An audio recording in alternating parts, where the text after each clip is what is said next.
आरो गिदिंबावगोन थांनाय 13 तारिख मार्चनिफ्राय जोङो बे समष्टि वाइज जिथु रेलि आरो जनसाधारन सभा बेखौ जोङो आरम्भ खालामदों आरो बेफोर मिटिङाव जिथु आं नुनो मोन्दों गासिबो जाथिनि मानसिया दङ गासिबो जाथिनि बिटिसिआव जेसेबां जाथि जनगोष्ठी दं बयबो प्रेजेन्ट आरो प्रमद बर'आ बे 3 बोसोराव मा मावदों मावाखै बयबो बुजिजोब्बाय ओंखायनो दिनै सकल जाथि जनगोष्ठीनि मानसिफ्रा प्रमद बर'नि हेंथायै गसंथानो थाखाय जोंनि बे रेलिफ्राव बाहागो लाबाय थादों।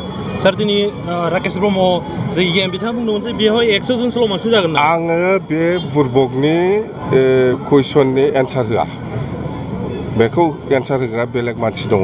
बेलेग मानसि दं माने रायजो दङ। सार मैया बिथाङा मोनसे अभियोग होदों जे नोंथाङा थांनाय जि 17 बोसोर सालायनायाव गोबां माने आङो बुंबाय बिनि नामबो लाया आङो बेजों आङो समाया रायलायनो बेजों रायलायग्रा बेलेग मानसि दंखायो जोंहा। सार दिनै नोंथां बे मुसलपुराव फैनानै माबायदि रायजोफोरजों ना रायजोफोरजों मुसलपुर समष्टि आरो धिरा समष्टियाव फैनानै आं जिखिनि नुबाय मथथे माने जोंनि बिपिएफ हान्जाया आगोलनिफ्राय आरो बेसे सक्तिसिन जाबोगासिनो दङ बेखौ आङो दिनै नुनो मोन्दों। माने खालि बर'निल' खोथा नङा गासिबो जाथियानो ओंखारजोबदों गासिबो जाथियानो दै। दख'ना जि जोम गाननो मोजां मोनग्रा बर' हौवा हिन्जावफोरनि थाखाय मोनसे जोबोरैनो गोजोनथाव खौरां।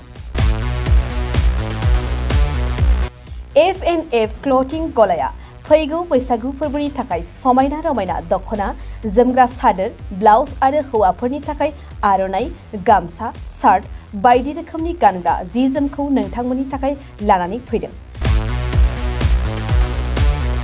बेजों लोगोसेयैनो बर'नि जुलियाव नांगौ जानाय हौवा हिन्जाव गोदाननि गासै गानग्रा जोमग्राफोरखौबो बे गलायाव मोनगोन।